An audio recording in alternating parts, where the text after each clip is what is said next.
Okay जी, आज हमारा पहला लेक्चर होगा रिएक्ट का। हमारा न्यू सेगमेंट स्टार्ट हो रहा है और अभी सिचुएशन क्या है, लास्ट टाइम हम डिस्कस कर रहे थे ये लेक्चर जावास्क्रिप्ट का, जिसमें ऑब्जेक्ट्स डीस्ट्रक्चरिंग और उस पर था।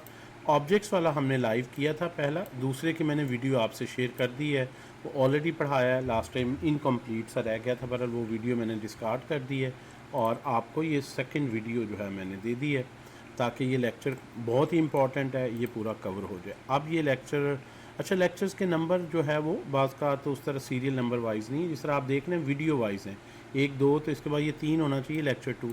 बात का कंबाइंड है, रिवाइज होते हैं, बार बार इन नंबरिंग पे नहीं जाना, लेकिन ये सीरियल नंबर सही है। यानी जो आपके पास 22 है वो इससे पीछे अगर 21 है तो होगा, 15 से हम आ रहे हैं, तो ये इस तरह से। तो जावास्क्रिप्ट पे हमारे 3 2 5 2 7 8 9 10 11 12 लेक्चर हो चुके हैं। ऑलरेडी 12 लेक्चर इस पे हो चुके हैं और इस पे हमारे 6 2 8 2 10 2 12 13 14 15 हमारे बेसिक वेब पे भी हो चुके हैं। तो ये सफिशेंट बेस आपकी बन चुकी है, जिसमें 27 लेक्चर ही आपके वेब फंडामेंटल्स, इसको भी अगर साथ में ला लें तो इस पे हुए हैं। और now you should be ready for the one stack. Screen आप लोगों से शेयर नहीं की, सो काफ़ी स्टोरी मैंने सुना दी है। लें जी, माइक क्यों आप लोगों के आज बंद है? कोई इशू है? क्या वजह माइक्स को? क्या माइक बंद किया हुआ किसी ने? देख लें ज़रा माइक को। ये वैसे ही सो रहे हैं आप लोग? आवाज़ तो अभी आई है सबा की। आपकी सारे जी मैंने अभी सारा बताया, चलें वीडियो सर पॉज। इंस्ट्रक्शन सुन रहे थे ना, आप क्या क्या बता रहे हैं। ओके ओके, मैं जो है वो सॉरी, ये स्टॉप शेयरिंग वाले बटन पे ही देखें। मैं रिज्यूम करता हूँ, पहले स्क्रीन शेयर नहीं थी तो मैंने रिपीट कर दिया। अब हम आज पहला लेक्चर करेंगे रिएक्ट पर, और ये अब हम वेब डेवलपमेंट फंडामेंटल जावास्क्रिप्ट अब मर्न फ्रंट एंड करेंगे, फिर हम मर्न बैक एंड की तरफ चलते हैं। Welcome to React 19 and JSX का सिंटेक्स क्या है, वीट के थ्रू कैसे प्रोजेक्ट बनाएंगे, टेल विंड के थ्रू कैसे उसमें रिएक्ट में हम स्टाइलिंग करेंगे। टेल विंड ऑलरेडी आप देख चुके हैं, लेकिन रिएक्ट में आप देखेंगे ईजिली ऑलरेडी इंस्टॉल होती है। तो लेट्स स्टार्ट द लेक्चर। यहाँ पे आपके पास चीट शीट में आए तो चीट शीट ऑलरेडी यहाँ पे मौजूद है, वीडियो भी आ जाएगी, क्विज़ भी मौजूद है। क्विज़ भी आप स्टार्ट कर सकते हैं after obviously taking lecture. Assignment यहाँ पे मैंने दे दी है और ये सोल्यूशन आपको नज़र नहीं आएगा, मुझे नज़र आ रहा है। यहाँ पे स्टेटमेंट है जो आपने नेक्स्ट क्लास तक करनी है, स्टार्टर कोड भी यहाँ पे दे दिया गया है। और स्लाइड्स जो अभी मैं पढ़ा रहा हूँ, ये स्लाइड्स ये भी मैंने यहाँ पे शो आपसे शेयर कर दी हैं, ताकि आप लोग इसको चाहें फुल स्क्रीन में एरो की से चलाएं और इस तरह से। तो हमारा जो 5 पार्ट का प्रॉमिस है अब से, वो हम पूरा कर रहे हैं कि हर लेक्चर से रिलेटेड आपको हम चीट शीट वीडियो दे रहे हैं, number 1, number 2 cheat sheet, number 3 quiz, number 4 assignment, number 5 slides. तो हर कंटेंट्स पे हम आपको ये 5 पार्ट LMS जो हमारा है, ये इंशाल्लाह आपके लर्निंग जर्नी में आपका पार्टनर रहेगा, बहुत ही इफ़ेक्टिव सा। और चीट शीट में एंड पे ज़रूर देखिया करें, जो इंटरव्यू क्वेश्चंस हैं बहुत ही इंपॉर्टेंट हैं, और अब से ऑनवर्ड तो और ज़्यादा इम्पॉर्टेंट हैं। एडवांस लेक्चर्स, ये इनिशियल लेक्चर्स में ये टर्मिनोलॉजी बड़ी इंपॉर्टेंट है, ये कॉमन एरर्स को अवॉइड करना अगर आपने इंटरव्यू वगैरह अच्छे क्लियर करने। So this is a very relevant material, a lot of material जो आप लोगों ने कवर करना है। तो अब हम आते हैं यहाँ से एक नए जर्नी की तरफ, और वो है हमारा जो है after covering such an extensive material, जिसमें हम रिएक्ट को, मर्न को फ्रंट एंड, और मर्न का फ्रंट एंड वर्ड ही बता रहा है, मर्न इसमें फ्रंट एंड की एक ही, रिएक्ट ही ऑब्वियसली जो है वो लाइब्रेरी है। बाकी मोंगो, एक्सप्रेस, नोट तो ओवरऑल हम जावास्क्रिप्ट का एनवायरनमेंट कर ही रहे हैं, मोंगो और एक्सप्रेस जो है इसके बाद देखते हैं। Well, with this background let's start our presentation, और हम आज रिएक्ट का पहला प्रोजेक्ट बनाते हैं। जिन्होंने ऑलरेडी बनाया गुड, जिन्होंने नहीं बनाया तो लेट्स कम। अच्छा ये 22 वाला लेक्चर, लेकिन 22 से ज़्यादा हो चुके हैं, मैंने आपको बताया बार बार।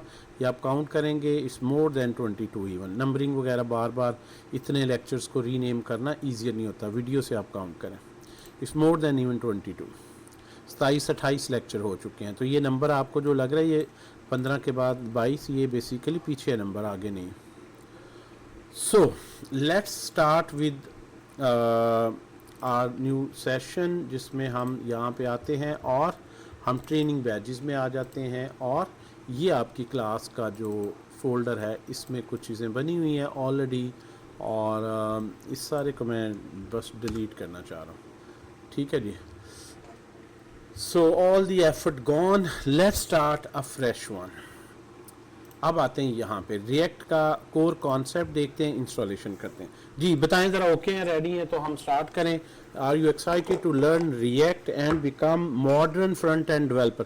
पहला स्किल आप देखने जा रहे हैं, सीखने जा रहे हैं, जिससे डायरेक्ट जो मनी स्किल है, रेवेन्यू स्किल है, वो डायरेक्ट जो सेलेबल है, सबसे टॉप का जो स्किल है इस वक्त इंडस्ट्री में, वो रिएक्ट है। जी बेटा। वालेकुम अस्सलाम। जी बेटा, कोई क्वेश्चन है आपका?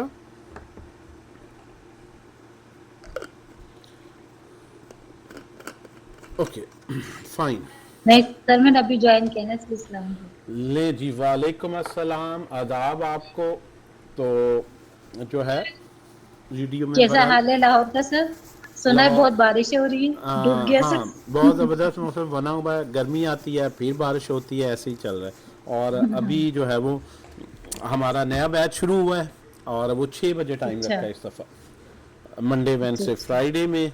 और हम जो है ना बहुत ही ज़बरदस्त किस्म के, एक चीज़ और मैं आपको बल्कि दिखा देता हूँ, वीडियो में भी आ जाएगी। फेसबुक पे आते हैं। फेसबुक जो है वो बनी तो इसलिए नहीं थी, बनी तो थी मज़े करें लोग, गपशप करें, चिट चैट करें, लेकिन आप देखें कि ये सबसे बड़ा मार्केटिंग प्लेटफॉर्म बन गया है इस वक्त दुनिया का। The most widely used, Salim Gauri साहब हैं, पाकिस्तान का सबसे बड़ा सॉफ्टवेयर हाउस मेरे फ्रेंड लिस्ट में है।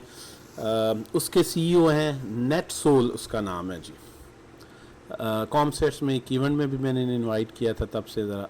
अच्छा यहाँ पे हमने AI for everyone summer, yes, एक आप लोगों की इंफॉर्मेशन के लिए आप अपने रेफरेंस में शेयर कर सकें। ये 7 बूट कैंप्स हम कल से लॉन्च कर रहे हैं। एक AI prompt engineering, AI tools का, ये सारे 2 मंथ्स के हैं। एक AI automation and work flow पे है, ये पहले दोनों बगैर कोडिंग के हैं। ये कंप्लीट पाइथन प्रोग्रामिंग का, data analytics, Python SQL power BI, AI engineer boot camp, जिसमें LLMs, RAG, AI agents, LangChain, LangGraph, ये कोडिंग से है। ये एजेंट्स N8N, मेक और Zapier और इस तरह की मेनली ज़्यादा स्पेशलाइज्ड एक को पकड़ा है, ताकि डेप्थ में मेरी कुछ होती ज़्यादा जाए N8N और वर्क फ्लो पे। 2-3 ट्रेनर और हैं मेरे साथ इंडस्ट्री में। Data science and machine learning, ये एवरग्रीन जो बेस है ओवरऑल, जिस पिलर पे ये सारा कुछ खड़ा है। और Python and Django full stack. मन स्टैक ही हमने बहुत अच्छा चलाया है, so we are also extending this towards Python as well.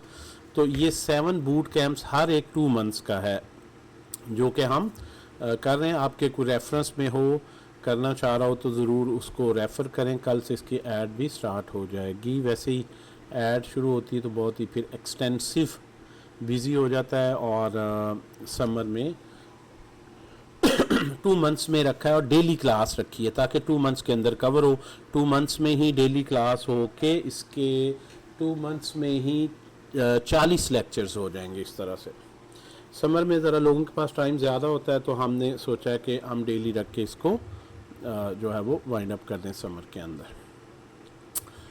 Well, इसको क्लोज़ करते हैं, अपने असल टॉपिक पे आते हैं। यहाँ पे आ जाएं जी, रिएक्ट पे, रिएक्ट 19 एंड JSX। ओके, हम रिएक्ट को पहले थोड़ा सा इसका फ़िलासफ़ी समझते हैं, किस तरह से काम करेगी। और ये हम यहाँ तक पहुँच चुके हैं जी। अब HTML, CSS, टेलविंड, जावास्क्रिप्ट से चलते चलते ये 2D वो ऐप नहीं कि इसी के साथ ही हमने असाइनमेंट्स कर ली। और इसमें जो है वो इस मॉड्यूल को इंशाल्लाह हम जो है वो करते हैं। इसके बाद हम एक्सप्रेस, मोंगो डीबी, ये सारे मॉड्यूल्स प्लान किए हुए हैं। और रिएक्ट का ये एडवांस या इसी का इंटीग्रल पार्ट कह लें, हुक्स का है ये मॉड्यूल है जिसको हम इसके बाद इंशाल्लाह कवर करेंगे। सो ये है हमारे पास आज का ऑब्जेक्टिव। सबसे पहले रिएक्ट क्यों, वाई रिएक्ट, और रिएक्ट का प्रोजेक्ट कैसे बनाएं, इसमें स्टाइलिंग कैसे करें, बेसिक कंपोनेंट कैसे बनाएं, JSX के रूल क्या हैं जो कि रिएक्ट के स्पेसिफिक रूल हैं जब उसको जावास्क्रिप्ट में लिख रहे हैं। सो ये बहरहाल अपनी हमारी टाइम लाइन है। देखें पहले मेन जो बॉटम लाइन है वो ये है कि रिएक्ट की हमें ज़रूरत क्यों है। ये एक आर्गूमेंट है कि अगर रिएक्ट से पहले कैसे फिर फ्रंट एंड होता था, यूं कह लें PHP, jQuery ख़ास तौर पर, PHP को नहीं jQuery को अगर आप देखें तो ये बहुत एक्सटेंसिवली यूज़ होती थी। एक बात याद रखें, हर लाइब्रेरी अब से ऑनवर्ड ऑप्शनल है, आप टोटली जावास्क्रिप्ट में काम कर सकते हैं। लेकिन इतने लो लेवल पे जाके कोड लिखना, तो जिस तरह यहाँ बताया जा रहा है कि छोटे छोटे काम के लिए आपको बहुत लेंथी कोड लिखना पड़ता है, एक एक स्टेप पे जाके कोडिंग करनी पड़ती है, एरर आए तो उसकी डिबगिंग भी होगी और महीनों नहीं सालों लगेंगे छोटी छोटी एप्लीकेशन बनाने में भी। जिस तरह यहाँ सिर्फ इनपुट है, लिस्ट है, क्लिक पे इवेंट हैंडल लिखना है, everything you right by your self. और आपको ये पूरे डॉम की API वगैरह भी सीखनी पड़ती है। यानी एक डाटा चेंज करने के लिए 6 स्टेप्स हैं जो आप देख रहे हैं। और अगर कोई कॉम्प्लेक्स थोड़ी सी लॉजिक है तो आप सोचें कि उसमें कितना टाइम लगेगा। तो यहाँ पे आपको रेस्क्यू चाहिए। You need to focus more on client requirements instead of continuously fighting with this syntax. So इसलिए हमारे पास जो है वो मुख्तलिफ जो है वो प्रोग्रामिंग के लेवल्स हैं। और अब हम अगर इस दोनों को कंपेयर करें तो ये जिस दिन आपको ये बात समझ आ गई कि UI is a function of state in React user interface, ये मैथमेटिकल फार्मूला समझ आ गया, सारी स्टोरी क्लियर हो जाएगी। तो आप जो है वो किस तरह से काम करते हैं। देखें रिएक्ट में जो आप काम करते हैं, अगर उसी को वनीला जावास्क्रिप्ट का मतलब क्या होता है? वनीला का मतलब है जावास्क्रिप्ट को यूज कर रहे हैं बगैर किसी थर्ड पार्टी लाइब्रेरी के, कोई एक्सटर्नल लाइब्रेरी यूज नहीं कर रहे हैं। जस्ट जावास्क्रिप्ट को ही डायरेक्ट आप नोड में और ब्राउज़र की डॉम के जो फंक्शन ये प्रोवाइड करता है API के, उसी को यूज़ करें। यानी आपको कुछ भी एक्स्ट्रा इंस्टॉल नहीं करना। You have your program open in browser and that's all. तो साइड बाई साइड अगर कंपेयर करें तो रिएक्ट में बेसिकली इसमें हम कहते हैं इम्पेरेटिव प्रोग्रामिंग, यानी you think more like a traditional variables and function calls, registering everything manually and updating everything manually.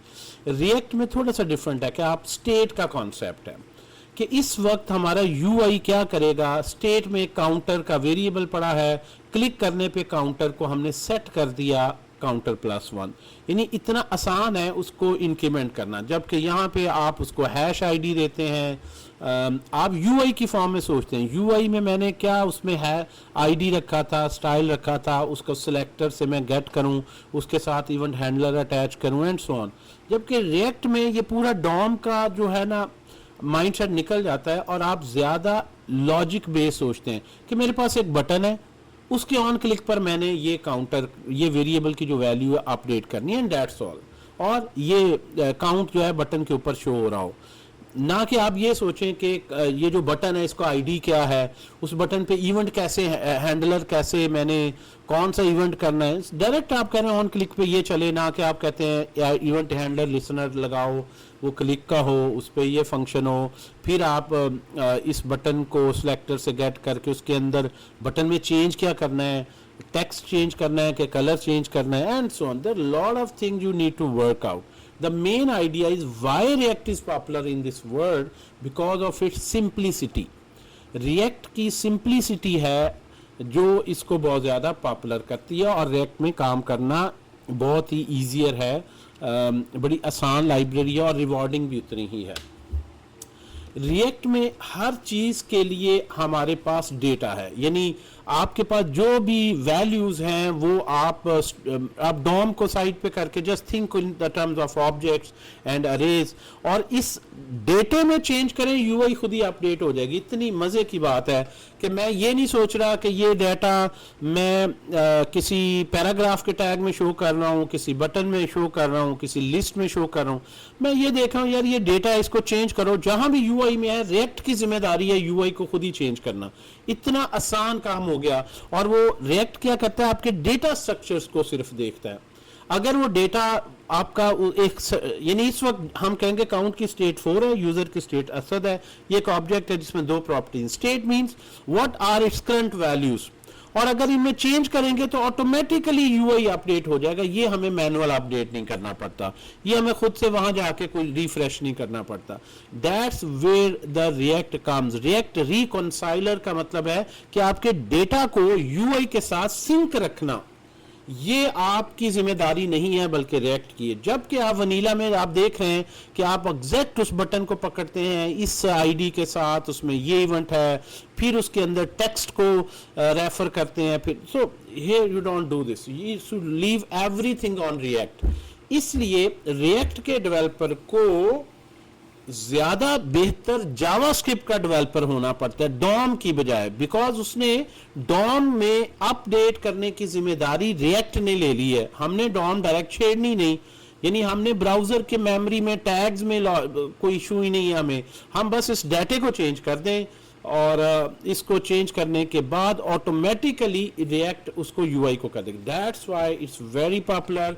React खुद अपने अंदर एक ब्राउज़र की तरह का डॉम ट्री बनाता है, JSX ट्री कहते हैं, और वो एक्चुअल डॉम को खुद अपडेट कर रहा होता है। तो you right the function, react runs the difference. आप ये फंक्शन लिखते हैं जो इसको शो करे, आप इसमें चेंज करने का फंक्शन कॉल करते हैं, खुद ही यूआई जो है वो अपडेट हो जाती है। ये है एक सही मानों में एक सिंपल मॉडल जो कि स्लाइड नंबर 7 पे है, और इसको हम यहाँ अच्छा रिएक्ट जो है वो डॉम के बारे में यस, ऑटो सिलेक्ट का मतलब नहीं, ऑटो क्रिएट करता है एक पैरेलल वर्चुअल डॉम, और उस एक्चुअल डॉम के साथ वो खुद ही बैकग्राउंड पे सिंक रखता है। ये बिल्कुल सही है आसिफ साहब, इसीलिए हमने डॉम को नहीं भी इतना पढ़ा तो हमारा काम चल जाता है, और वो लेक्चर शेयर भी कर देंगे अगर जरूरत पड़ी तो। अच्छा, ये जितनी जरूरत पड़ी हम कर लेंगे। डॉम के बारे में छोड़ देना, जिस चीज़ को हमने नहीं पढ़ना उसको एक कॉन्सेप्ट पे हम क्यों जाए, हमारा लेक्चर का फ्लो और गुजर जाएगा। If you are interested in DOM do tell me, I will share lecture, ताकि उसको भी पैरेलल सीख लें। ठीक है, फिलहाल डॉम को हमने छेड़नी नहीं है, जस्ट कॉन्सेप्ट में बताने के लिए। तो DOM is a very long topic, यूँ समझ लें या रिएक्ट पढ़ लो या डॉम की डायरेक्ट मैनिपुलेशन सीख लो। तो हम जो ट्रैक चल रहे हैं उसी पे रखते हैं, लेकिन थोड़ा सा आपका जनरल नॉलेज है उस पर मैंने बता दिया, और डॉम के लेक्चर्स हैं मेरे जावास्क्रिप्ट के जो मैं शेयर भी कर सकता हूँ। अच्छा, रिएक्ट की जॉब्स आप देखें, रिएक्ट में कितनी बड़ी बड़ी एप्लीकेशंस बनी है। फेसबुक रिएक्ट किसने बनाई है, किस जी ठीक है, मैं शेयर कर दूंगा शाह साहब जी, मैं शेयर कर दूंगा रिएक्ट में, जी बिल्कुल मैं शेयर कर दूंगा, डोंट वरी, मटेरियल आपसे शेयर कर दिया जाएगा। आगे चलते हैं, इधर फोकस रखें, बिल्कुल परेशान ना। रिएक्ट जो है वो, रिएक्ट में कौन सी साइट बनी अगर आपसे कोई पूछे तो दुनिया की बड़ी बड़ी साइट्स रिएक्ट में बनी है। फेसबुक इसलिए कि फेसबुक खुद वो मेटा कंपनी जिसने रिएक्ट बनाई, तो ऑब्वियसली उनकी अपनी प्रोडक्ट्स तो हैं ही, लेकिन उसके अलावा भी नेटफ्लिक्स जैसी साइट्स, ChatGPT आप दिन रात यूज़ कर रहे हैं, ये सारी Airbnb वगैरह जो इंटरनेशनल साइट्स हैं। और ये सैलरी जो है वो आप देखें कि 80,000, बहुत एक्स्ट्रा ऑर्डनरी नहीं। ठीक है जी, कोई बात नहीं शहजाद साहब, डोंट वरी, साथ साथ चलता रहेगा काम। सो हम जो है वो बहुत सी जॉब देखते हैं। Number 1 front end keyword on LinkedIn, that's what LinkedIn jobs का खजाना है। और जब उस पे लोग सर्च करते हैं, एनालिसिस करते हैं, सबसे ज़्यादा जॉब सबसे अच्छी इंटरनेशनल कंपनीज में US रिमोट जॉब्स, तो रिएक्ट के डेवलपर, अच्छे डेवलपर काम है। डेवलपर हर आप में कोई दूसरा बंदा आपको कहेगा रिएक्ट आती है, लेकिन अच्छे तरह से सीखना, अच्छी सीखने से मुराद क्या है, प्रोफेशनल ग्रेड के रीयूजेबल हाई क्वालिटी कंपोनेंट्स बनाना, मोस्ट एफिशिएंट तरीके से स्टेट को मैनेज करना, ये दो ही पिलर हैं। एपीआई की इंटीग्रेशन के सबसे ऑप्टिमाइज्ड पैटर्न्स हों, ये तीसरा पिलर शायद कह सकते हैं। यस, फॉर्म्स और राउटिंग, ये 4-5 टॉपिक हैं। टॉपिक ज़्यादा नहीं है लेकिन इनको अच्छे तरीके से और डेप्थ में सीखना ही असल में रिएक्ट को सीखना और उस पर ग्रिप करना है। रिएक्ट में क्या है, ये चीज़ें देखिए, कुछ ऐसी चीज़ें हैं जो रिएक्ट में रिसेंटली इंट्रोड्यूस हुई हैं, पहले नहीं थी। यानी जितने भी आप यूट्यूब पे लेक्चर देखें, मेरे हो किसी के भी हो, ये चीज़ें जब थी नहीं तो ये लेक्चर्स भी नहीं होंगे। तो 2024 में जो है वो रिएक्ट 19 पे भी लोग नहीं अभी आए, हालांकि वो भी 2024 में आप देखें जब रिलीज़ हुई 19 तो उसमें ख़ास तौर पर ये टॉपिक्स जो है, हुक्स का कॉन्सेप्ट, सर्वर कंपोनेंट्स का यूज़, हुक ये स्पेशली, एक्शंस, एसिंक्रोनस ट्रांजिशन, यानी एक पेज से दूसरे पेज से आप किस तरह से प्रॉपर्ली डेटा कंटेन, क्योंकि आपका डेटा ड्रीवन पेज है, सिंपल अगला पेज नहीं खोलना, इस पेज पे जो ऑप्शंस लिए हैं, जो डेटा है उसका रिलेशन है अगले पेज से, वो एक पेज का डेटा दूसरे पेज पे कैसे कैरी करें, कुछ डेटा ऑनलाइन भी लोड करना है, ये जो डिले आना है, गैप आना है, कैसे कंट्रोल करें। तो एसिंक्रोनस ट्रांजिशंस, ये सारा कुछ इसमें बहुत इंपॉर्टेंट है। रिएक्ट में जो मिसकंसेप्शंस हैं, मिसअंडरस्टैंडिंग, उसको नहीं होगी जिसने कुछ नहीं पढ़ा। जो फ्रेशर है, उस फ्रेशर का यह फ़ायदा क्या है कि उसको कोई मिसकंसेप्शन, कोई मिसअंडरस्टैंडिंग है ही नहीं, वो पहली दफ़ा ये पढ़ रहा है, वो ज़्यादा शायद बेहतर समझ जाता है। जिसने बहुत कुछ पहले पढ़ा है, पुरानी लाइब्रेरीज पढ़ी हैं, तो उसका ज़हन कंटिन्यूस कंपेयर कर रहा होता है कि अच्छा पहले हम टेम्पलेटिंग इंजन करते थे, क्लास बेस्ड कंपोनेंट्स करते थे। आप अगर फर्स्ट टाइम पढ़ रहे हैं तो ऑब्जेक्ट ओरिएंटेड प्रोग्रामिंग की क्लास बेस्ड कंपोनेंट्स होते थे, अब वो नहीं चलते, फंक्शनल कंपोनेंट्स है मॉडर्न में, वो लेगेसी रिएक्ट ने खुद डिक्लेयर कर दी है। टेम्पलेट इंजन वगैरह, एमवीसी प्लेटफॉर्म्स, वो नहीं इसमें चलते, इसमें आप एपी ड्रिवन सारी प्रोग्रामिंग करते हैं। रिप्लेसेस करते हैं डॉम को, ये रिप्लेस नहीं करता बल्कि पैच करता है, यानी अपडेट करता है। और जो फ्रेमवर्क्स हैं बहुत बड़े बड़े, रिएक्ट की लाइब्रेरी उसकी तरह नहीं, रिएक्ट एक छोटी सी लाइब्रेरी है जो बड़ा एक स्पेशलाइज्ड काम करती है, लेकिन वो बहुत अच्छे तरीके से करती है। तो ये जो है वो टोटल है यहाँ पे। What does UI is function of state mean? UI is calculated from a function change state React rerenders, यानी रिएक्ट में इसका मतलब क्या है कि स्टेट जो होगी, स्टेट से मुराद वो डेटा है, वो ऑब्जेक्ट्स हैं, वो अरेज हैं उस पेज का जो हमारे पास है। फंक्शन का मतलब some logic is applied on this to read it, और यूआई में जो शो होना है वो डिपेंड करेगा आपका डेटा क्या। तो यहाँ पे बहरहाल डिफरेंट ऑप्शन है। यूआई म्यूटेट करती है स्टेट डायरेक्टली नहीं, स्टोर करती है इनसाइड ऑब्वियसली नहीं, बल्कि वो कैलकुलेट करती है। ठीक है जी, तो state and UI are independent, obviously इकट्ठी हैं तो वो चल रही। तो ये सारी चीज़ें हैं। What option you think is with this discussion is more suitable here? जी, यूआई कैलकुलेट होती है किस बेस पर? क्या हमारी चीट शीट भी यही कह रही है? आप लोगों ने मेरी बात को देख लिया, लेकिन ये यहाँ से हमें कंफर्म करना पड़ेगा। 11 पे आ जाएं अगर यहाँ पे गिवन है तो। If it's here then we can confirm. नहीं जी, यहाँ पे ये आप लोगों पे छोड़ा गया।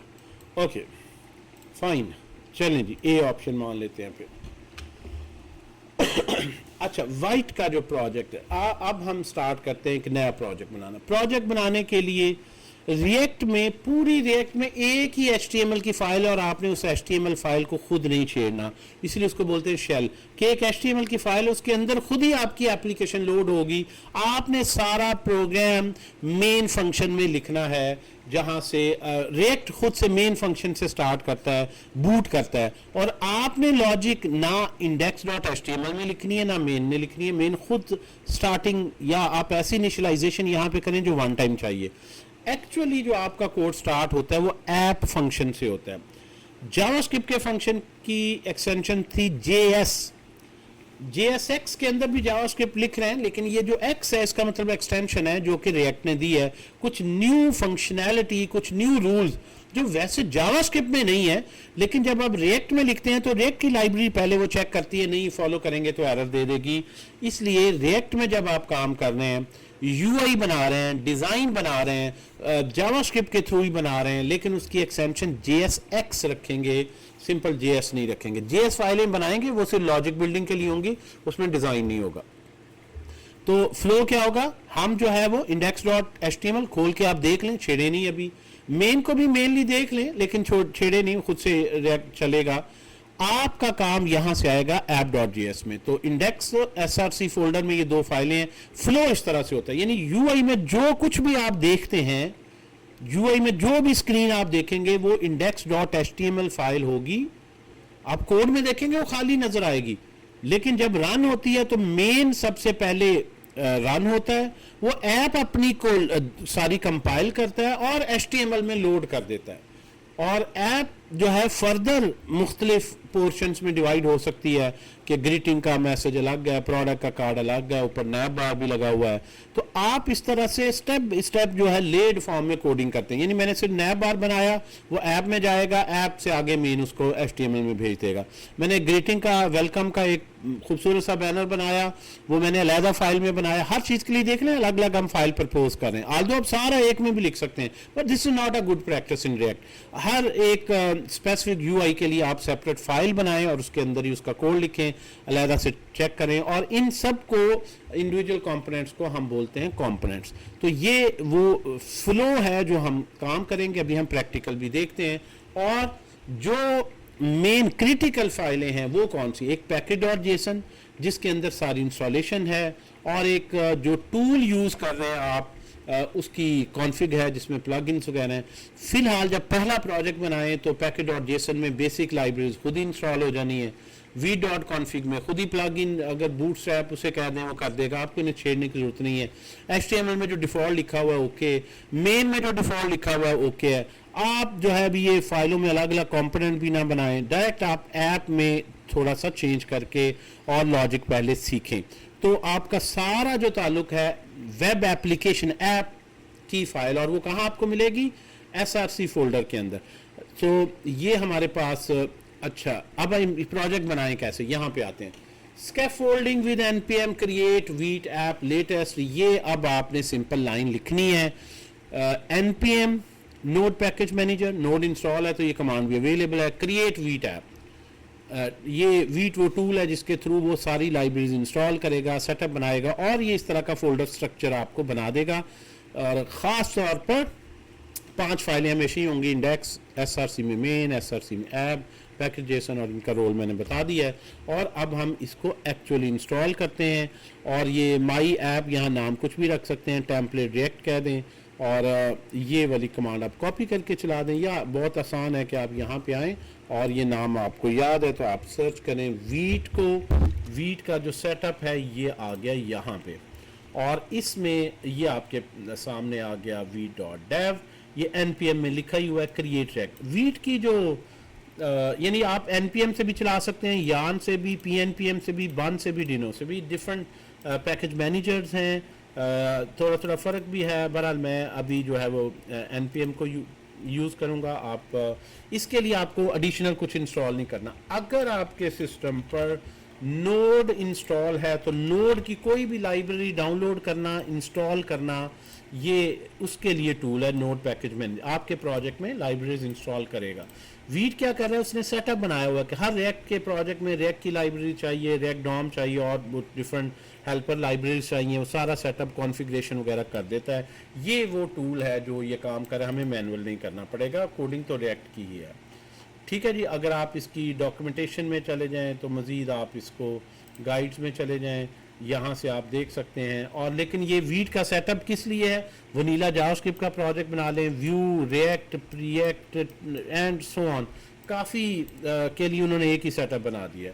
तो आप ये अगर सिंपल चलाएंगे वो आपसे ऑप्शन पूछ लेगा आगे क्या है, या उसके आगे डायरेक्ट ही डैश डैश टेम्पलेट रिएक्ट करके प्रोजेक्ट का नाम, तो वो डायरेक्ट फिर react he by default select कर लेगा। बहरहाल हम ये बेसिक ही करते हैं। इसको मैं रन करता हूँ, कॉपी किया, अपने फोल्डर में कहीं भी आ जाएँ, CMD करें जी, यहाँ से CMD लाइन, ताकि अब ये इसी फोल्डर के अंदर ये प्रोजेक्ट बनेगा। मैंने कंट्रोल V किया, क्रिएट NPM क्रिएट वीड, या खुद टाइप कर लें, यहाँ कोई लंबी कमांड नहीं, 3 हिस्से हैं, NPM स्पेस क्रिएट। वो कह रहा है जी क्रिएट वीड का लेटेस्ट वर्जन है, पहले तो ये टूल को मैं अपडेट करूँ, मेरे पास शायद पुराना होगा, कर दिया। वो कहता है नाम बताओ, प्रोजेक्ट नेम, वो खुद ही प्रपोज कर रहा है वीड प्रोजेक्ट, तो आप लिख सकते हैं माई स्पेस नहीं देनी, रिएक्ट ऐप या माई ऐप 1, इस तरह से आप जो भी नाम रखें या वैसे ही एंटर कर दें, वही नाम सेलेक्ट हो जाएगा।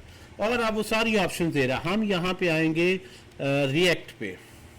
अब रिएक्ट आप जावास्क्रिप्ट से भी बना सकते हैं, टाइप स्क्रिप्ट से भी, और भी बड़ी ऑप्शन हैं, तो हम सिंपलेस्ट रखते हैं अभी, थर्ड ऑप्शन जावास्क्रिप्ट। और उसने कहा जी आप विच लिंटर यू यूज़। अच्छा, लिंटर जो है ESLint सबसे पॉपुलर है। लिंटर क्या करता है, कॉमन स्टाइल वगैरह की गलतियाँ पकड़ता है, प्रोग्रामिंग स्टैंडर्ड वगैरह वायलेट करने की, ये यूज़ कर लें।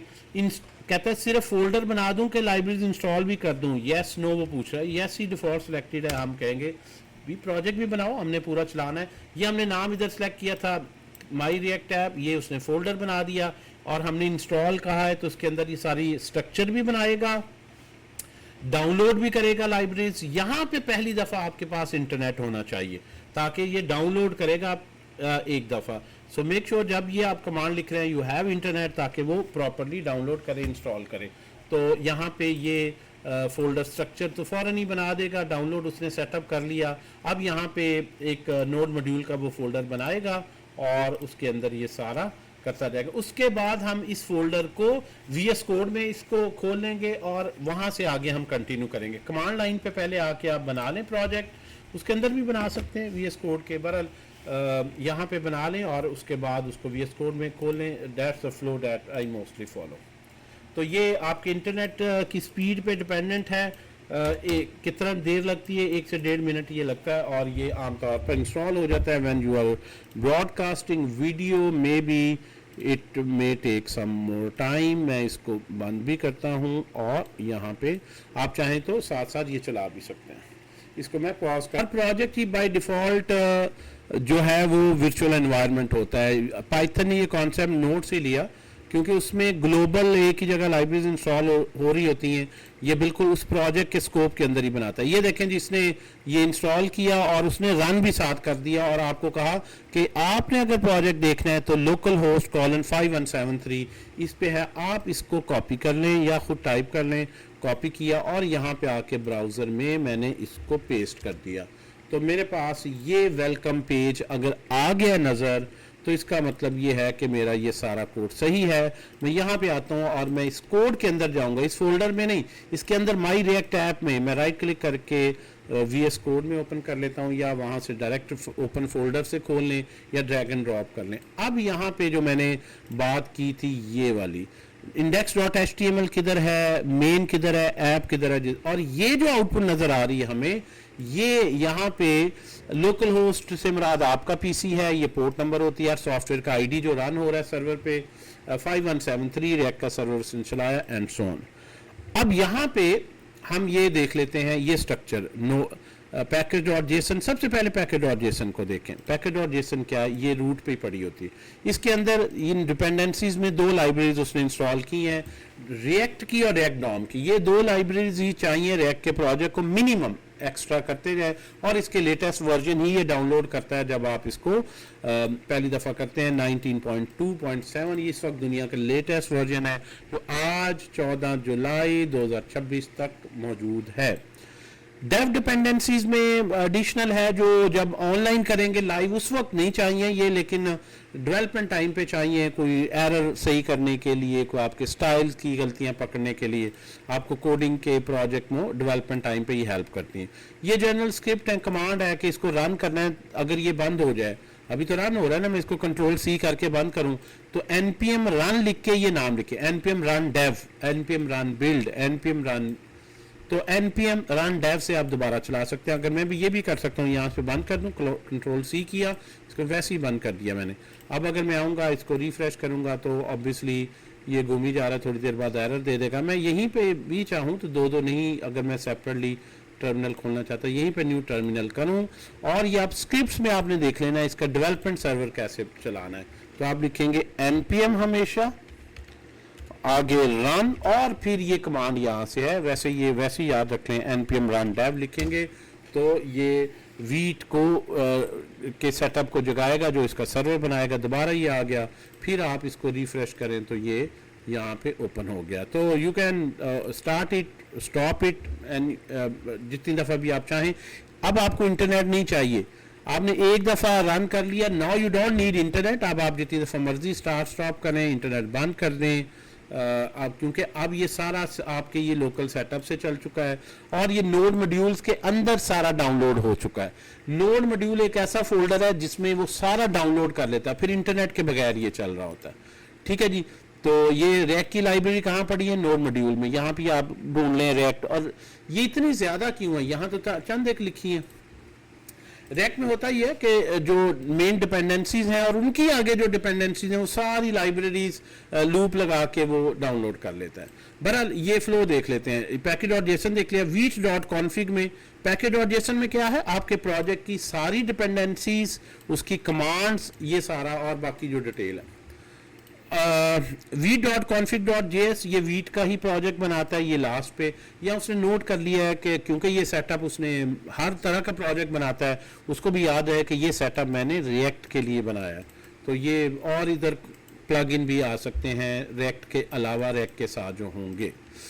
ओके, ये हो गया। और क्या है? index.html। HTML फाइल किधर है? ये आउटपुट जो है किसी HTML से नहीं आ रही। आप यहाँ से जाएं src में और आप बल्कि ये रूट पे index.html, अभी तक रूट में, वीट भी, ये भी। अब इसमें देखें मजे की बात, ये एक ही बॉडी में div रूट खाली है और इसके अंदर कुछ नहीं है, इस फाइल के अंदर कुछ नहीं। ये देखें, ये खाली बॉडी में एक empty div लगी हुई है। empty div का पर्पस क्या है? एम्प्टी डिव का पर्पस ये है कि इस जगह पे सारी रिएक्ट की आउटपुट रन टाइम पे आ जाएगी। कौन लाएगा? मेन जो है इस इंडेक्स में, शेल कहा गया है, इस इंडेक्स के अंदर सारी आउटपुट को शो करेगा, कंपाइल करेगा। यानी जितनी मर्जी बड़ी पूरी फेसबुक की ऐप भी है वो एक डिव के अंदर चल रही है। ये देखें यहां पे आ रही, ठीक है। और वो कैसे आएगी?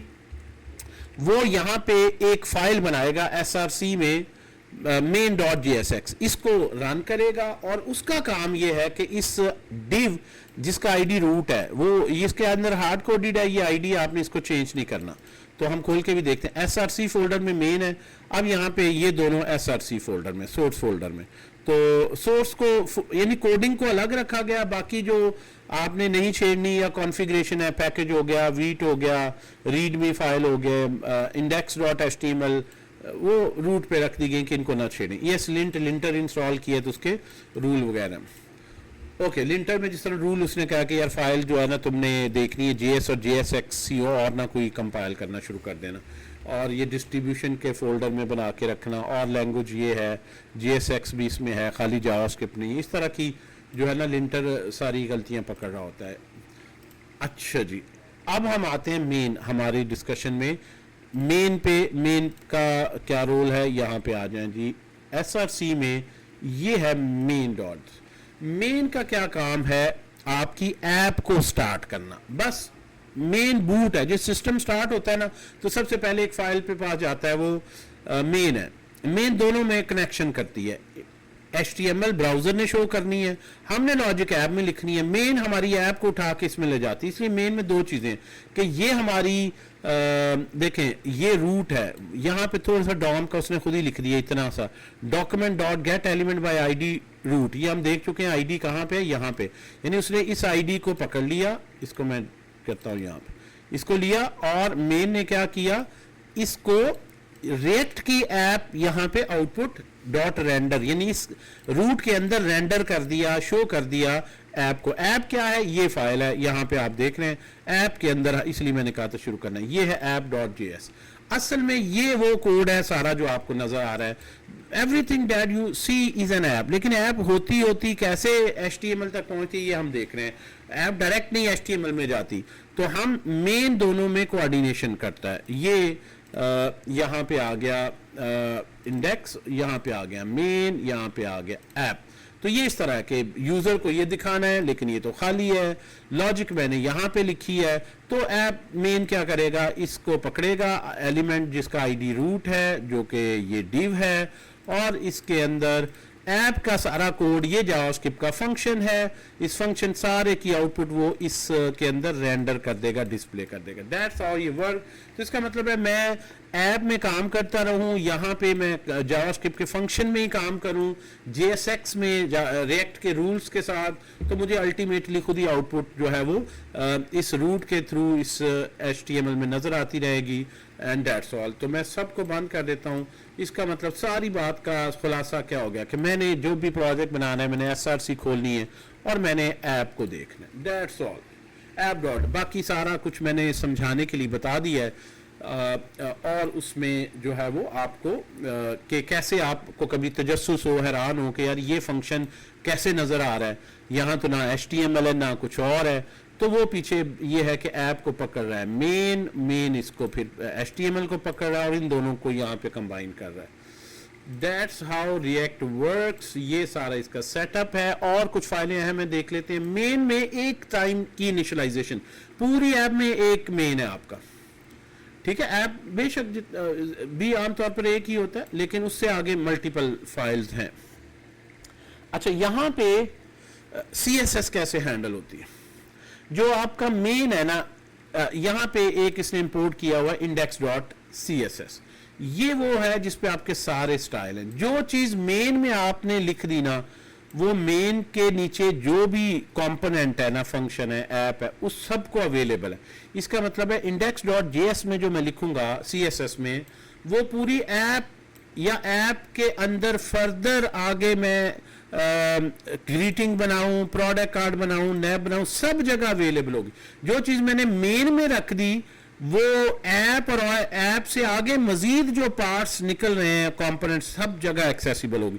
तो मुझे थीम अगर बनाना है तो आपको समझ आ जानी चाहिए, मुझे index.css में ऐसा थीम रूट जो हम करते थे, वो सारा कुछ आप यहाँ पे लिखेंगे इंडेक्स में, जो वन टाइम सेटिंग है। ऐप में आते हैं, जो ऐप में आपने इंपोर्ट किया CSS, वो सिर्फ ऐप के फंक्शन के अंदर ही होगा, या यहाँ भी जो ऐप के फर्दर आगे सब कंपोनेंट है, जो नैव में मैं इंपोर्ट कर रहा हूँ, सिर्फ नैव में अवेलेबल है, ऊपर नहीं पेरेंट में जाना। नीचे नैव का अगर कोई चाइल्ड बनेगा तो उसको अवेलेबल है। तो यहाँ पे आप वो रखें जो वन टाइम है, ओवरऑल ग्लोबल स्टाइल। यहाँ पे जो इस ऐप के कुछ आपने स्पेसिफिक और स्टाइल करने हैं, और उस कंपोनेंट में जो ऊपर से आ रहे हैं स्टाइल वो आ जाएंगे, और एडिशनल ओवरराइड करने नए देने आप इस तरह से। तो that's how the things work. और ये हमारे पास आ रहा है। इमेजेस कैसे हैं। इमेजेस के लिए दो आपके पास जगह होती हैं, एक होता है पब्लिक फोल्डर, एक होता है SRC में एसेट्स का फोल्डर। दो जगह इमेजेस रखे जाते हैं। इमेजेस, PDF, कोई भी और ऐसी नॉन प्रोग्रामिंग फाइल जिसको मीडिया बोलते हैं, आपकी इवन ऑडियो वीडियो भी इसी में आते हैं, ठीक है जी। जहाँ पिक्चर आ गई तो पिक्चर एक मीडिया है, पिक्सल्स हैं, वीडियो भी पिक्चर्स की कलेक्शन है, वॉइस भी इसी तरह इसी जिम्मे में आती है। PDF डॉक्यूमेंट को भी, मतलब जो प्रोग्रामिंग की नहीं, जो कंपाइल नहीं होनी, तो उसके लिए दो आपके पास पोजीशंस हैं। या तो आप रखेंगे पब्लिक में, यानी यहाँ कॉपी कर दे, या आप कॉपी एसेट्स के फोल्डर में रख लें, नहीं बना हुआ खुद बना लें। दोनों जगह रख सकते हैं। दोनों में फर्क क्या। अब यहाँ पे देखें, यहाँ पे उसने क्या रखा, क्या क्या, ये पब्लिक में उसने ये फेविकॉन रखा है, यानी जो हम यहाँ पे देख रहे हैं ना, ये ऊपर टॉप पे फेविकॉन, और ये उसने जो पब्लिक में रखे हैं, और आइकन ये जो उसने रखी है। अगर आप HTML फाइल देखें तो ये फेविकॉन वो यहाँ पे इसको रेफर कर रहा है, ठीक है जी। आमतौर पर फेवरेट आइकन जो है, जो ऊपर हेडर में आती है, उसको हम यहाँ पे रखते हैं। SVG आइकन में उसने बना लिया है, ज़्यादा बेहतर है, एक मेमोरी वाइज शॉर्ट होती है। पब्लिक में जो आप कंपोनेंट रखते हैं ना, वो as it is copy paste होता है, सर्वर पे स्टैटिक होता है, आप चेंज करें, और उसके डायनामिक्स और है। इस पे हम खैर अभी एसेट्स मैनेजमेंट पे आएंगे जाएंगे। लेकिन एसेट्स में जो आप रखते हैं, जिस तरह हीरो इमेज है, रिएक्ट का लोगो है, वीट का अपना लोगो है, मतलब जो फाइल्स एसेट्स में पड़ी हैं, जो पब्लिक में पड़ी, वो सीधी पाथ से एक्सेस होती है। यानी आपने बता दिया जी स्लैश फेविकॉन में, आपने डॉट शॉट नहीं लगाया, कहां पे स्लैश के प्रोजेक्ट के रूट में, यानी खाली स्लैश का मतलब पब्लिक फोल्डर में जाओ। जब आप किसी कोड में यहां पे एसेट्स में है तो उस फाइल ने कंपाइल तो नहीं होना, लेकिन उसको भी ऐसे ही इंपोर्ट करें जैसे कोडिंग की फाइल इंपोर्ट होती, और वो फाइल का पूरा डॉट के साथ पाथ देना है, डबल डॉट करके। डॉट एसेट्स में रिएक्ट की इसका नाम रख दिया, एक वेरिएबल में जैसे ही पूरी पिक्चर लोड होगी, और उसको आप एसआरसी में उस वेरिएबल को पाथ की बजाय यूज करेंगे। अगर ये पब्लिक में इसको मूव कर दूं तो मैं डायरेक्ट लिखूंगा dot this hero dot PNG, direct ये पाथ लिखूंगा, फिर ये भी हटा दूंगा पब्लिक। लेकिन अगर मैं एसेट्स में रख रहा हूं, तो अब एसेट्स में ऐसे क्यों हो रहा है? बेसिकली देखिए, इसमें बहुत बड़ा एक फायदा है। अगर पब्लिक में आपने एक फाइल रखी फेविकॉन, और यहां पे स्पेलिंग कोई गलत, आपने हीरो डॉट पीएनजी इधर रखा, आप हीरो में एक स्पेलिंग की मिस्टेक कर दें, डबल ओ डाल गया गलती से, तो वो कंपाइल टाइम पे कोई चेक नहीं होगा, बस वो डिप्लॉय हो जाएगा, ऑनलाइन नजर नहीं आएगी पिक्चर, फिर आपको पता चलेगा पीछे को गलती कर रहा हूं। जब आप ये इंपोर्ट का सिंटैक्स यूज करते हैं, ये इतना खूबसूरत है कि जब आप इसको npm रन डेव करते हैं, सारे को कंपाइल करता है, और ये हर पाथ पे जाके इसको देखता है, वेरीफाई करता है, और ये एग्जिस्ट करना चाहिए, और इसका एक प्रॉपर यूआरएल बनाता है और यहां पे रखता है, और ये सारा प्रोसेस की वैलिडेशंस, ऑप्टिमाइजेशन आपको मिल जाती है। तो एसेट्स फोल्डर में रखना इसलिए रिकमेंडेड है। अगर जो हार्ड कोडेड एसेट्स आपने रखने, वैसे तो आइडियली अगर मैं यहाँ पे जाऊँ, वेबसाइट पे जाता हूँ, मैं यहाँ पे आता हूँ, मैं नेक्ससबेरी पे आ जाता हूँ, कहीं पे आ जाता हूँ, ये सारे इमेजेस मैंने पब्लिक में नहीं रखे हुए, ना एसेट्स में रखे हुए, ये तो किसी और सर्वर पे रखे हुए, वहां से लोड होते हैं। इमेजेस का सर्वर सेपरेट होता है ना, ये डेटाबेस में होते हैं। लेकिन कुछ चीजें हैं, जिस तरह ये लोगो है आपका, आप नहीं चाहते सर्वर से डाउनलोड, इसके अंदर ही एम्बेड कर दें, कोड के साथ ही हो, तो ऐसी जो चीजें हैं वो आप बहरहाल एसेट्स में रख सकते हैं, जिसको आप नहीं चाहते कि सेपरेट एपीआई कॉल इसके लिए एक पूरा ओवरहेड हो।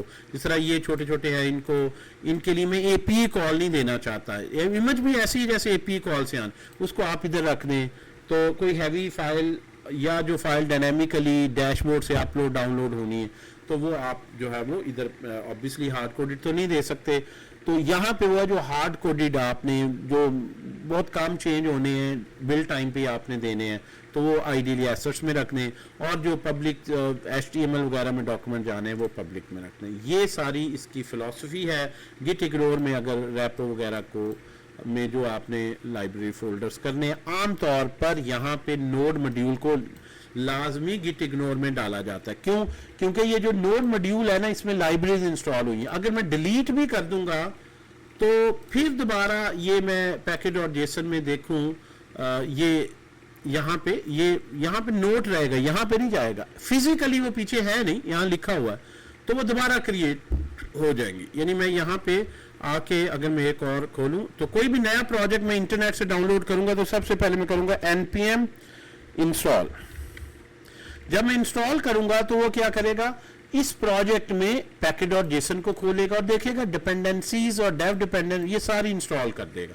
इंस्टॉल का मतलब ये है खुद ही नोड मॉड्यूल का फोल्डर बना के दोबारा आ जाएंगी, तो इसकी फिक्र नहीं करनी अगर ये डिलीट हो जाए। और जब भी आप प्रोजेक्ट मेरे से शेयर करें, किसी से शेयर करें, अपलोड करें, तो इसको डिलीट करके ये इसके बगैर आपने करना है। अगर मैं इसको साथ मिला लूं तो ये मेरा जो साइज है ना, ये देखें तकरीबन ये 74 MB का है फाइल प्रोजेक्ट, लेकिन अगर मैं इसको निकाल दूं तो फिर ये जो है सिर्फ मेरा 132 किलोबाइट रह जाती है। तो 132 किलोबाइट आपने किसी को भेजनी होती है, सारी नहीं भेजनी, गिटहब पे रखते हैं, इतनी रखते हैं, जो भी डाउनलोड करें npm इंस्टॉल कर ले, उसका नोड मॉड्यूल खुद ही बन जाएगा। और अगर हैवी इमेजेस हैं तो उनको भी चाहे तो डिलीट कर दें कि यार ठीक है पिक्चर ना शो, लॉजिक तुम देखो। तो that's why you can make a kilobyte just size easier to share download. और मैं तो अक्सर ही इस तरह है, तो इसको इतना सेलेक्ट किया, राइट क्लिक किया और उसको एक जिप फाइल बना ली, ये नोड मॉड्यूल निकाल देना। फिर ये फाइल 46 किलोबाइट की है, ठीक है, ये किसी को भी आप डाउनलोड अपलोड, और जब आप ऑनलाइन अपलोड करते हैं तो उस वक्त भी नोड मॉड्यूल गिटहब रेपो में नहीं होता, वो खुद ही लाइव जब होता है तो वो उसको पहले यही कमांड लिखता है, वो npm इंस्टॉल, पहले वो इंस्टॉल कर लेता है, वो आपकी इस इंस्टॉल को नहीं लेता, ना ही वो एक्सपेक्ट करता है कि आपने रखे हुए हैं उधर। तो ये हमेशा रन टाइम पे ही बनती है। लेकिन आपका अपना प्रोजेक्ट है, आप बार बार क्यों इंस्टॉल करते रहें, एक दफ़ा कर ली, नेट है नहीं है, आप इसी को चलाते रहें। लेकिन कभी किसी से शेयर करना है, गिटहब रेपो में जाना है, तो नोड मॉड्यूल ना गलती से जाए, ये गिट इग्नोर में सारा सेटअप बना हुआ, उसकी एंट्री हुई हुई है कि इसको इग्नोर कर दो। डिस्क का फोल्डर जो लोकली बिल्ड आपने बनाई उसको इग्नोर कर दो। ये सारी वो हैं जो ऐसी फाइलें हैं जो खुद ही दोबारा क्रिएट हो सकती हैं, जो बात सिक्योरिटी की वजह से भी हैं, जिस तरह ENV फाइल्स वगैरह होती हैं। तो ये उसके लिए वो यहाँ से आपको अंदाज़ा होता है कि वो कौन कौन सी फाइल्स हैं जो खुद ही क्रिएट होंगी। जिस तरह ये लॉग फाइल है, ये ज़रूर आपको रखनी है, पैकेज ज़रूर रखनी है, वीट कॉन्फ़िग ज़रूर रखनी है, इंडेक्स ज़रूर रखनी है, सारी रखनी है। अगर अभी तक इसमें कोई नहीं रखनी तो वो ये एक ही है फ़िलहाल। लेकिन ये इतनी फाइलें हैं लॉग्स की, बाज़ का लॉग्स टेम्परेरी बन रहे होते हैं। इस तरह VS कोड की अपनी कुछ सेटिंग है, हर बंदा अपनी प्रेफरेंस से सेटिंग कर ले। जैसे मैंने रखा हुआ टैब 4 है, किसी को टैब 3 पसंद है तो वो अपनी यहाँ पे ऐड कर लेगा अपनी सेटिंग वगैरह। तो ये गिट इग्नोर इसलिए यूज होती है। तो that's the whole overview of your React project. और अगर हम इसमें काम शुरू करें तो कहाँ से करेंगे, इसको याद रखना है मेन ऐप में। और ऐप में मैं आपको बताता हूँ। ऐप में आ जाए app.jsx, जो कुछ लिखा है कंट्रोल ए करके डिलीट कर दें। ले जी डिलीट किया सब कुछ, तो यहाँ पे तो हो गया ये कंडम, सारा कुछ जो है वो हमने कर दिया है। ये जो नज़र आ रहा है, मैं रिफ्रेश करता हूँ, everything is gone, it's just a blank page now. तो मैं जो भी काम करूंगा, मैं देखें किस तरह से इसमें रिएक्ट में होता है। रिएक्ट में जो भी आप काम कर रहे हैं, you make a function, HTML भी लिखनी है और उसका नाम बहरहाल ऐप ही मैंने रख लिया। आमतौर पर जो फाइल का नाम है उसी नाम से रख दें, लेकिन ये ज़रूरी नहीं, लेकिन कैपिटल नाम रखना है। और ये फंक्शन से मैंने रिटर्न करना है। अच्छा, जब रिटर्न करते हैं तो ये फंक्शन से आपने अगर कोई डाटा नहीं रिटर्न करना, कोई डाटे के लिए ये फंक्शन नहीं है, ये लॉजिक बिल्डिंग के लिए नहीं है, ये कंसोल पे कुछ लिखने के लिए नहीं, ये ब्राउजर को रिटर्न करना है। और ब्राउजर का अभी तो कह रहे हैं भाई मुझे कुछ रिटर्न ही नहीं किया आपने, वो हम सही करते हैं तो ये खत्म हो जाती है यार। ब्राउजर क्या समझता है, HTML CSS। तो यहां से जो रिटर्न करेंगे, मैं अगर हेलो लिखना है तो वो स्ट्रिंग नहीं रिटर्न करनी। क्या आप कहेंगे ये स्ट्रिंग में रिटर्न कर, नो, यहां पे से रिटर्न करेंगे HTML बेस्ड सिंटैक्स के हेलो, जिस तरह से HTML, यानी मैंने एक जावास्क्रिप्ट का फंक्शन बनाया है जो H1 टैग ब्राउजर को दे रहा है। आल्दो इसकी थोड़ी सी डिटेल और है, लेकिन अभी अब सिंप्लिसिटी के लिए ऐसे समझे कि मैं जावास्क्रिप्ट का फंक्शन बनाता हूं, जो JSX का फंक्शन है वो बेसिकली HTML रिटर्न करता है। मैं यहां पे लिखता हूं hello world, don't write it like programming कि ये स्ट्रिंग है तो डबल कोट्स लगाऊं, जिस तरह आम HTML के टैग्स आप लिखते हैं। लेकिन ये HTML जावास्क्रिप्ट के अंदर से रिटर्न होनी चाहिए। अब मैं यहां पे आऊंगा तो अभी भी आउटपुट नहीं आ रही, बिकॉज ऐप को किसने पकड़ना है, मेन ने इंपोर्ट किया हुआ। इंपोर्ट का मतलब है कि ये कोड किसी और फाइल में है, तुम यहां पे से ले आओ, लेकिन क्या ये फाइल परमिशन दे रही है कि मेरा कोड यूज करो, नहीं। तो आप जब फंक्शन बना लें तो हमेशा एंड में आपने एक लाइन लिखनी है, एक्सपोर्ट डिफॉल्ट उसी फंक्शन का नाम, कि मैं अलाउ कर रहा हूं तुम्हें, मैं एक्सपोर्ट अलाउ कर रहा हूं ताकि तुम इंपोर्ट कर सको मेरा कोड। तो ये आपका फंक्शन है, आपने परमिशन दी, ये एंड में। तो अब आप देखें, तो अब इसको रिफ्रेश करें तो अब ये हेलो वर्ल्ड लिखा आ गया, लेकिन मैंने सेंटर तो नहीं किया था, मैंने तो ये नहीं किया था, तो यहाँ पे ना मैंने कोई CSS यूज किए। तो आपको ये पता है यहाँ पे कि इसमें नहीं, तो मेन में तो कोई नहीं स्टाइल जो इसको इफेक्ट कर रहा हो। तो जब मैं मेन में खोलता हूँ यहाँ पे, तो मैं देखता हूं कि इसके ऊपर एक ग्लोबल स्टाइल है index.html में। तो यहाँ पे आप देख सकते हैं, मैं यहाँ पे अगर H1 देखूं, H1 और H2 देखें, उसको जो है वो हेडिंग उसको दी गई है, फॉन्ट वेट दिया गया है, ग्लोबली कोई इसको रूट पे उसने सारा कहाँ पे है सेंटर अलाइन वगैरह उसने किया होगा कोई। यहाँ पे आप देखेंगे कौन सा स्टाइल है जिसको सेंटर में ला रहा है, डिस्प्ले फ्लेक्स उसने कहा हुआ है, जो display flex, flex direction column. तो ये फ्लेक्स सारा ऐप एक फ्लेक्स कंटेनर के अंदर चल रही। आप इसको चेंज कर दें, या आप यहाँ तो नहीं चेंज करना चाहते, तो ये नज़र आ रहा है। मैं जो है मेन में आता हूँ, मैं इस लाइन को ही कमेंट कर देता हूँ कि यार अभी तुम कोई स्टाइल ना लाओ, मैं खुद जो स्टाइल लूँगा वही ठीक। तो ये चाहे लिखी भी हुई फाइल अब ये एक्टिव नहीं रही, मेन में कोई इंपोर्ट नहीं हो रहा। तो अब ये रॉ HTML है जो आपने लिखी है। अब आप आउटपुट देखें तो वही HTML है जो आपने लिखी है। आपको खुद से यहाँ अब स्टाइल वगैरह देने हैं, जो कुछ करना जी। क्लियर? यहां तक बताएं जी। बहुत लंबी स्टोरी मैंने नॉन स्टॉप बताई है आपको। रिएक्ट का पूरा मैंने एक प्रोजेक्ट स्ट्रक्चर समझाया। मुझे बताएं कि इज इट क्लियर 101%?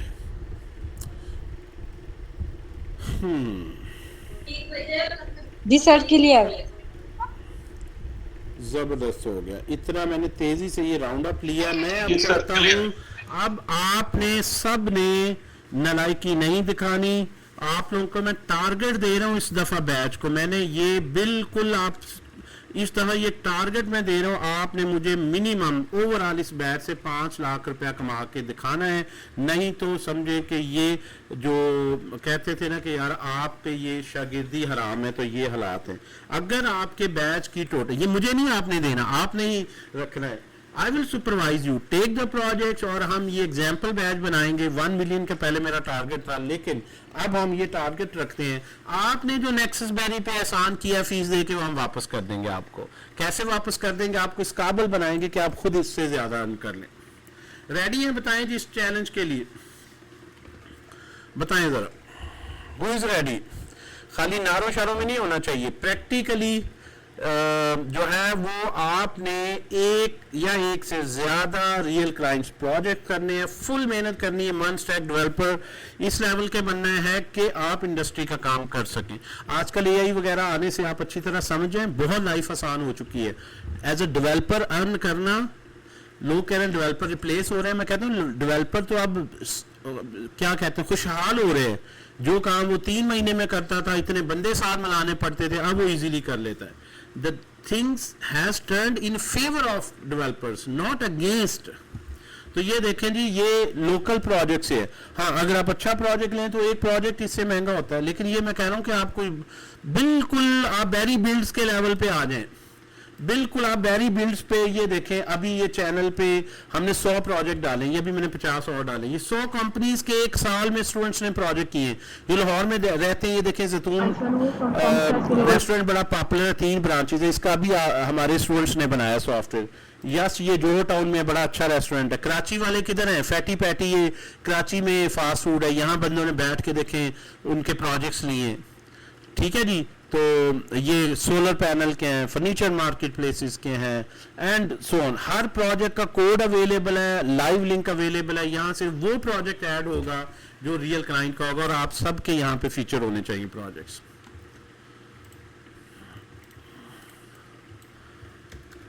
तो ये मिनिमम हमने जो है वो रखा है कि यार 30-40 हज़ार का भी मिनिमम प्रोजेक्ट ले। यस, अगर आप लोग साथ साथ थोड़ी सी एफर्ट करें और अपवर्क पे, फाइवर पे और लिंक्डइन पे प्रोफाइल बना लें, देखना तो शुरू करें ना इस डोमेन में प्रोजेक्ट। अगर कोई मिलता है तो आप लोगों को सपोर्ट की जाएगी। कोई ज़्यादा फंक्शनैलिटी है, मुझे बताएं, कोई बंदा मैं यहाँ से ऐड कर दूंगा। प्रोजेक्ट जाने से बेहतर है उससे रेवेन्यू शेयर कर लें, कुछ उसको टीम में ले लें। ठीक है जी। आपको सपोर्ट जब हर कोई मिल रही है तो आपको बिल्कुल जो है वो उन्हें बताएं जी पोर्टफोलियो ये है हमारा, इसका पोर्टफोलियो भी बनाया, अगर किसी को चाहिए शेयर कर दूंगा कि ये हमारी ही टीम है उसने बनाए। एज एन इंडिविजुअल कहना तो गलत है कि मैंने बनाए, लेकिन ऑब्वियसली आपकी टीम ही है, अब स्टूडेंट्स ही हैं हमारे। और मैं अगर उनका सुपरवाइजर हूँ और मैं आप सबकी टीम में ही बाय डिफॉल्ट शामिल हूँ, लेकिन डेफिनेटली रेवेन्यू आपका ही होगा जो आप प्रोजेक्ट ले रहे हैं। उसमें मैं उसको नहीं मैं कह रहा, मैं एज अ सुपरवाइजर हर एक में शामिल हूँ। आई विश कि आप लोग सारे सक्सीड करें। ठीक है जी। अच्छा जी, ये हमारे पास आ गया सारा। अच्छा, अब इसमें रूल्स जो है ना हम पढ़ेंगे, रूल्स को देखते हैं हम। रूल्स क्या हैं जी? रूल्स और JSX, ये एक्स को एक्सप्लोर करते हैं। देखिए यहाँ पे एक बेसिक सी चीज़ ही है। मैं हेलो वर्ल्ड लिखता हूँ ना यहाँ पे 1, तो आप हैरान होंगे ये फंक्शन वही है। मैंने दूसरी लाइन लिखी तो ये ब्रेक कर गया। ऊप्स, दूसरी लाइन ही लिखने से एरर आ गई। और वो एरर क्या है?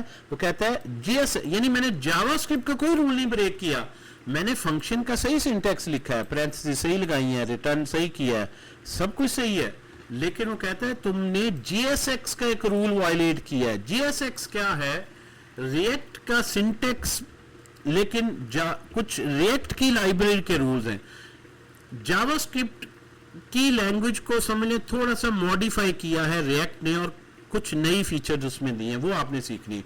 और वो कह रहा है कि adjacent JSX elements must be wrapped in an enclosing tag. पहला रूल क्या है जी, ये देख लें, ये रूल क्या कहता है। अंग्रेजी थोड़ी सी गोरों की, हमारे देसी बंदों को इतनी समझ नहीं आती, हम इसको आसान अल्फाज में देखते हैं। एडजेसेंट जेएसएक्स एलिमेंट, ऐसे दो elements, element tags, opening, closing और ये कंटेंट, ये सारा एलिमेंट कहलाता है ना एचटीएमएल में। कहते हैं एडजेसेंट जो है, जो साथ साथ हैं, उनको एक टैग में रैप कर दो, ये रूल है। तो इसका मतलब है मैं इनको एक डिव में कर देता हूं, और एक डिव में अगर रैप कर दूं, वो कहता है एक में रैप करके जितने मर्जी लिखो, लेकिन दो बराबर में ना लिखो। तो अब सही हो गया। अब यहां पे आए तो ये देखें, hello word 1, hello word 2। So rule क्या है रिएक्ट का, इस तरह जेएसएक्स का, इसको ये सिंटेक्स जेएसएक्स कहलाता है, क्योंकि रिएक्ट में जावास्क्रिप्ट का कोड लिख रहे हैं। बेशक जावास्क्रिप्ट का ये रूल नहीं है, जावास्क्रिप्ट में तो ऑब्वियसली ये भी रूल नहीं कि एचटीएमएल ले, इसलिए इस फाइल की एक्सटेंशन जेएसएक्स है। तो इसमें क्या होता है कि जो भी एक रिटर्न कर रहे हैं, वो कहते हैं एक पेरेंट टैग होना चाहिए, उसके अंदर से आप रिटर्न करें जितना भी रिटर्न करना है। इसके अंदर आप जितने मर्जी लगाएं, आप यूएल अनऑर्डर्ड लिस्ट लगा लें। इसके अंदर आप एलआई के टैग्स में लाइक 1 2 3 कुछ भी आप लिखें। आप जब तक पेरेंट टैग आपका एक है, उसे कोई एतराज नहीं, ठीक है, ये सारा। और अगर मैं यहां पे जाऊं मेन में और ये सीएसएस, तो ये सीएसएस मेरी डिस्टर्ब करेगी, या मैं पहले समझूं कि मेरी ग्लोबल स्टाइल ठीक है जो मुझे चाहिए। तो ये देखें, जो है वो ग्लोबल स्टाइल अप्लाई हो रहे हैं, जिसमें उसने लिखा हुआ कि एक ही फ्लैक्स कंटेनर हो और इस तरह से हो।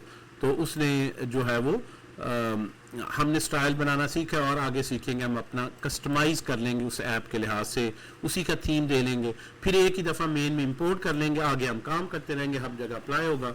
सो right now if you don't like it anything, you can just comment it. Delete चाहे ना करें बात, ये डिलीट भी कर दें तो जब कमेंट हो गया तो। अब ये प्लेन एचटीएमएल सीएसएस और इन पे और इन चीज़ों पे हम काम करेंगे। और ये हमारे पास आ गए, और क्या क्या है जी यहाँ पे 12 पे आ जाएंगे। ये है जी स्कैफोल्ड कर लिया ऐप, और ये हमने फोल्डर स्ट्रक्चर समझ लिया कि इंडेक्स जो है, इसमें सबसे इंपॉर्टेंट फाइल में एक लाइन है आईडी जिसको रूट मिला हुआ है, ये माउंट होती है। माउंट का मतलब होता है पहली दफा जब एक चीज मेमोरी में लोड होती है, उसको माउंटिंग बोलते हैं। ब्राउजर की मेमोरी में एक चीज लोड हो रही है तो ये रूट आईडी नोट होता है, और उसको फिर जावास्क्रिप्ट मेन में जेएसएक्स का स्क्रिप्ट पकड़ता है। जी बेटा। सर पता नहीं मुझे इशू आ रहा है कि आवाज आपकी थोड़ी स्टक हो के आ रही है ना। आई एम नॉट श्योर बाकियों को क्या हालात हैं जी। हंजला को भी यही इशू है, वो बता रहे हैं जी, आ रहा है मुझे भी। बाकी को क्लियर भी है? किसी को थोड़ी ब्रेक हो रही है? क्यों ब्रेक हो रही है यार? तो सेटिंग तो नहीं हिल गई भाई? हाँ?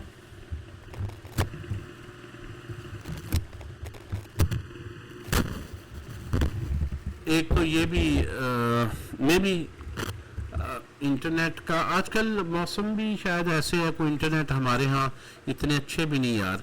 इंटरनेट अनफॉर्चुनेटली वी पे सो मच एज कस्टमर्स। आप यहाँ पे देखें, फाइबर ऑप्टिक का 100 Mbps का कनेक्शन है हमारा, अभी मैंने एक्सेसबेरी में, ये भी नहीं कि हमने को बड़ा ऐसे ही कनेक्शन लिया हुआ, फाइबर ऑप्टिक का, PTCL का। इतने पैसे देने के बावजूद एक वीडियो चल रही है अभी, देखें ये हालात है हमारे मुल्क के।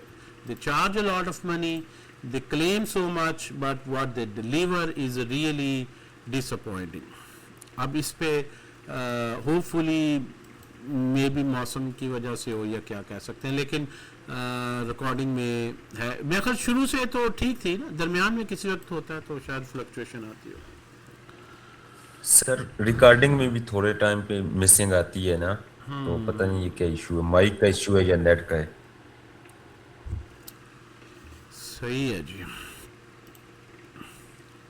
वैसे इसमें कौन सा चल रहा है, मैं इसको देखूं ज़रा, इसमें जो चलें इसको भी तो मैंने खैर देखा ही नहीं अभी। एनीहो आगे चलते हैं। अब इस ये भी अल्लाह खैर करेगा को हालात बेहतर हो जाएंगे। index.html हमने देख लिया, src मेन में हमने देख लिया, क्रिएट रूट में रेंडर करता है, ये सारा मैंने वीट के अंदर प्लगइन्स हैं, ये अहम फाइलों का मैंने तारुफ आपको करवा दिया है। और यहाँ पे जो सबसे अहम फाइलें वो कहता है जो आपने आम तौर पर नहीं छेड़नी होती, लेकिन ऑब्वियसली मेन को छेड़ा हमने रूट स्टाइल वो, लेकिन वो कहता है यही आप छेड़ लें। वीट कॉन्फ़िग इंडेक्स, यहाँ से आपको ये पता चलता है प्रोजेक्ट किस तरह से चल रहा है, क्योंकि इतना पलंदा इकट्ठा बन गया तो उसमें ज़रा एग्जैक्टली क्या चीज़ कहाँ पे हर एक का क्या रोल है। npm इंस्टॉल रन डेव ये हम देख चुके हैं कि अगर फोल्डर डिलीट हो जाए और साइज़ जो है वो इस तरह से होगा, ये भी हम देख चुके हैं। टेलविंड को कैसे इंस्टॉल करना है, यहाँ से हम स्टार्ट करेंगे और टेलविंड इंस्टॉल करेंगे, टेलविंड पे डिज़ाइन करेंगे। पहले आप HTML की प्रैक्टिस कर लें, इस तरह से सारा इसको प्ले करें, ज़रा एक दफ़ा प्रोजेक्ट बनाएं, play with all these files, app में सारा डिलीट करके अपना कोड लिखें। तो नेक्स्ट जो है हम स्टाइलिंग पे और आगे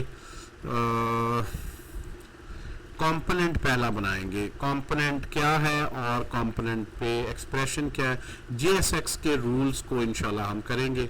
और ये फाइल से बल्कि हम थोड़ा सा कर सकते हैं, इसको पूरा कर सकते हैं, ठहरे क्या ख्याल है कि नेक्स्ट पे रख लें।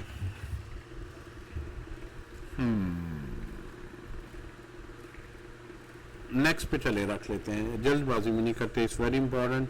मिनिमम 2 सेशन इस पे हो जाएंगे, स्टार्ट लेनी ज़रा मुश्किल होता है। तो ये ज़रूर आपने करना है जी, सब ने, ख़ास तौर पर जो बेसिक्स है।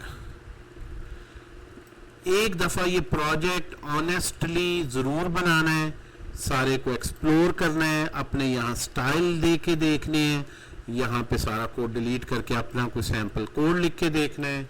Try to understand the role of every file. AI से मज़ीद हेल्प भी ले सकते हैं कि अच्छा इसका रोल बताओ क्या होता है, मतलब आपको ये पूरा फोल्डर स्ट्रक्चर अच्छी तरह क्लियर हो, एक एक फाइल का क्या रोल है, या क्यों बनी है, क्यों पड़ी है, कहाँ से चल रही है, और ये आउटपुट कहाँ से होती यहाँ तक पहुँच रही है। ठीक है, ये HTML फाइल उसके अंदर खाली है, उसको मेन फिल करता है, मेन में तो कुछ नहीं है, ऐप से वो लेता है, और ये प्रोजेक्ट की इंस्टॉलेशन और सेटअप वगैरह सारा। So that's what we covered, and the introduction of project basically setup of React, not the code in itself. Code हम next इंशाल्लाह देखेंगे. Thank you so much.